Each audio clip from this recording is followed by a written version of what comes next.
All right, let's talk about something that drives pretty much everyone crazy. You're trying to set up a new email account, you're all set to go, and then, bam, you get stopped dead in your tracks by that demand for a phone number. Well, today, we're going to show you the secret way around it. I mean, you've totally been there, right? You just need a second email for a project or for signing up for some service without blowing up your main inbox. You get to that final step, and Google demands a phone number. It feels totally unavoidable. But what if I told you there's a little backdoor? So, first, let's really understand the obstacle here. I like to call it the verification wall because that's exactly what it feels like. It's that point in almost every single sign-up process where they ask for your phone number, and it feels like there's just no way to continue without it. And this right here is the core of the issue. You know, maybe it's for privacy reasons, or maybe you just don't have a spare number to use. Either way, this requirement can be a complete roadblock. It basically links what's supposed to be a separate online account directly to your real-world identity. Now, to be fair, companies do this for a reason. It's their way of fighting off bots and adding an extra layer of security for you, like for account recovery. But, and this is the crucial part, for a simple new account, it isn't always mandatory, if you know where to look.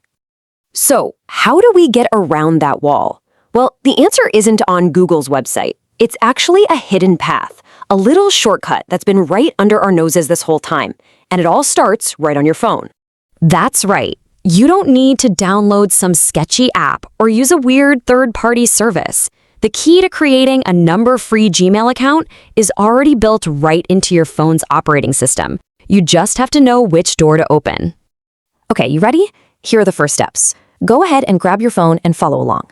First, open up your main settings app. From there, just scroll down until you see the Google option. Give that a tap. You'll probably see your current account. Tap on it and then look for Add Another Account. This is the secret entrance we've been looking for. All right, we're on the right path. Now we can actually build the new account. And what's really kind of cool about this next part is how normal it all feels, except, of course, for the big missing step. So from here, the process is super straightforward. Just tap Create Account and pick For My Personal Use. Fill in your name, your basic birthday info, all the usual stuff. Then you get to the fun part, picking out your new Gmail address.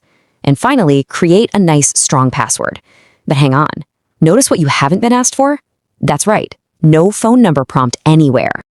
And just like that, we're at the finish line. You followed the steps, you filled in the basics, and you're about to create a brand new Gmail account with absolutely no digital strings attached to your phone number. This is the magic moment. After you put in that password and hit next, the process just completes. The account gets created right then and there, and you've completely sidestepped that verification process we all dread. And there you have it. A brand new, fully functional Gmail account is ready to go. And most importantly, you didn't have to give up your phone number, which means your personal information stays private.